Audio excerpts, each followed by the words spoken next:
Out of all those eggs we've been showing the past few weeks, we only got 4 chicks, 5, 1 passed away.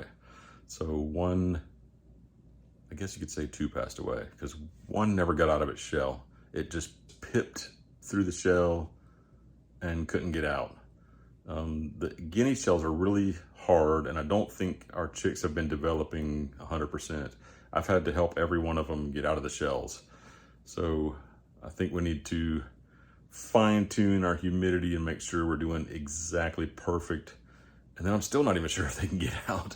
So maybe it's just our skills in doing the incubator, our lack of skills. But this one, I didn't even want to show this one on the video because it couldn't stand up or anything. I helped it out of the shell. It couldn't stand up or anything, couldn't do anything. I know you hear all the time people say, don't help chicks get out of the shell, but with these really hard shells, they're gonna die. All of them would have died. And so far we have 3 living guinea hens and then 1 chicken that we hatched. So here's the one that couldn't even stand up when it got out of the shell. And all it would do is flop around on one side and kick its legs. But just this evening, it's been up and walking around, and I've been thinking I'm still concerned that maybe it wasn't fully developed and maybe its insides might not be developed the way they should. But the little bird pooped recently, so I'm hoping this one's gonna make it. Maybe we need to call this one Hope or something. But we are encouraged to see how well it's doing. Now we just gotta make sure it hasn't had a bite to eat yet. I put some food in here and I'm hoping it's gonna figure it out tonight.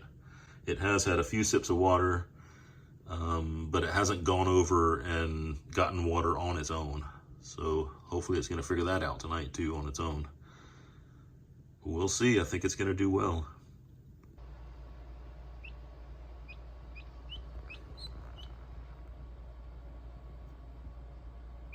There you go.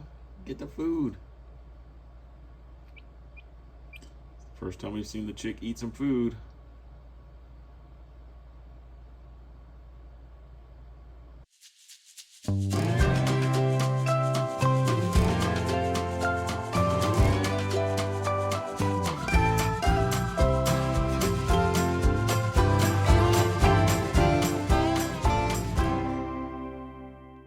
It's pretty tricky doing this alone. I need to measure how long is this one gonna be because I've got 10 trusses. So I've got the first piece is going across 6 of them, and then the second piece is gonna go across 5 in order for them to meet, because the ends of these are supposed to meet on the same truss. So I took a clip and I clipped my tape measure up to that truss where it's ending right there. I'm about to climb up here and measure how long I need this one to be. I'm gonna run it to right about here. So 17 feet, better call it 10 inches.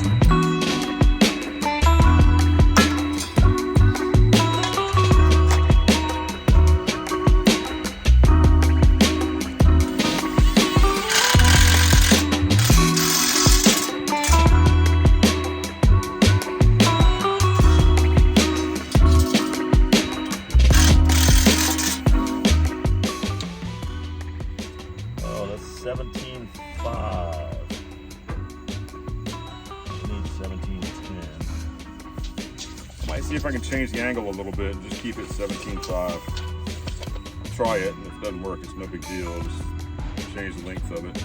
I hope I don't find out later that this pipe goes somewhere else. Oh, because this pipe doesn't have the flared, the fluted end on it.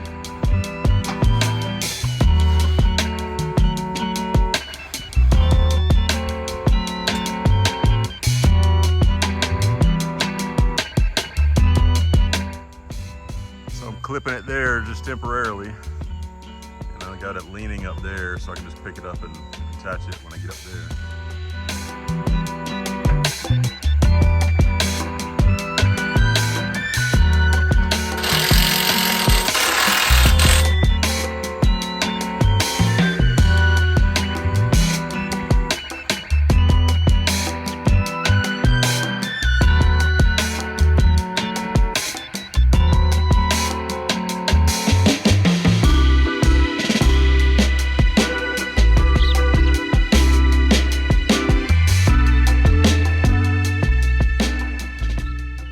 Okay, I got all these braces attached. Now I'm doing these corner braces, and then everything will hold itself square, and I can take these ropes off. They won't need to hold it up anymore. I could probably take them off now, but I know for sure after the corners are done.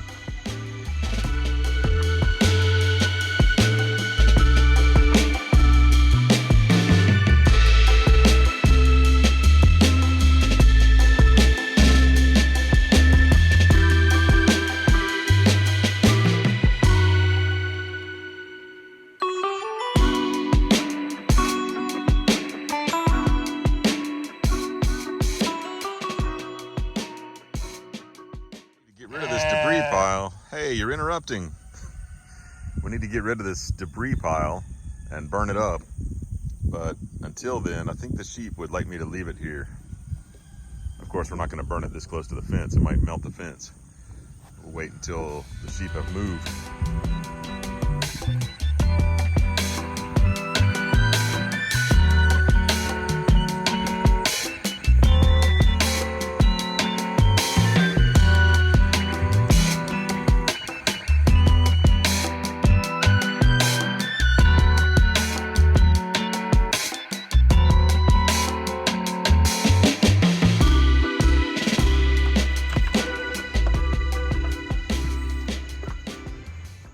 So the knot I was using up here is just a clove hitch. It's one of the Boy Scout knots, and it just comes apart like that. So it's not difficult to untie at all.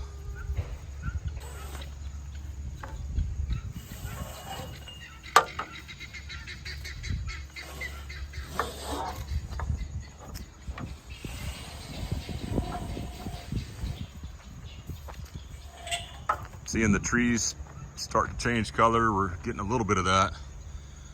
Not enough to really film fall leaves yet.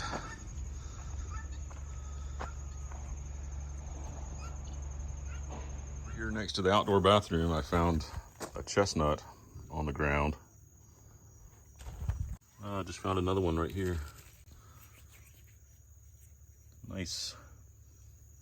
That's coming from this tree right here, which I guess will eventually probably lift my slab and crack it. But I wanted to save this tree because it's a food tree. You can see I even cut the roof out around it. I wanted to show you the chestnut burr, the little package they come in when they fall off the tree, because it's just covered in needles. It's like 1,000, gosh, it might be 5,000 needles all wrapped around this, and then it just cracks open and the nut comes out, or you push it open. But I threw it in this pile over here and now I can't find it. But it is funny that this tree is right over top of the shower, where you wouldn't want to walk in here in the dark and step on a chestnut burr while you're getting into the shower. Well, we just got back from running around to Rural King, which if you don't live in rural areas, you probably never heard of it, but it's like a big giant Lowe's for farms or something. So we've been to Rural King, Tractor Supply, Lowe's, everywhere trying to find some parts to make anchors. So I need to dig holes, pour concrete, and put some anchors in the ground. I found these. They're not as long as what I should probably put in the ground, but I think they're going to be sufficient. And then we need some turnbuckles, adjustable tightening pieces to pull it tight to the ground and hold it tight to the ground. The instructions don't even show me how many of these legs I'm supposed to do. I'm going to do 5 on each side. I've got 10 pipes in the ground on each side. I'm going to do 5 anchors on each side and hope that that's good. If not, if I don't feel like it's good enough, then I can come back and add some more later. But at this point in the construction, it says go ahead and put in your anchors and do not continue until you do. In bold print it says and then continue. So I've got a bunch of post hole holes to dig, and I'm gonna probably have to get the pickaxe to get it started, because we have not gotten rain. We've not gotten a real good rain in probably 2 weeks, I've noticed a couple more of these chestnuts falling from the tree. And now you can see what the burr is like. All those little needles. If you're holding it gently, it doesn't really hurt your hand because it's kind of like a bed of nails. When you spread out across it, it doesn't really hurt you. But those things hurt, especially if you're walking around in sandals or something, and or barefoot and step on one. Hey, there goes Danger Cat. So I'm still finding more of the chestnuts on the ground because they seem to just pop right out of it when those husks hit the ground.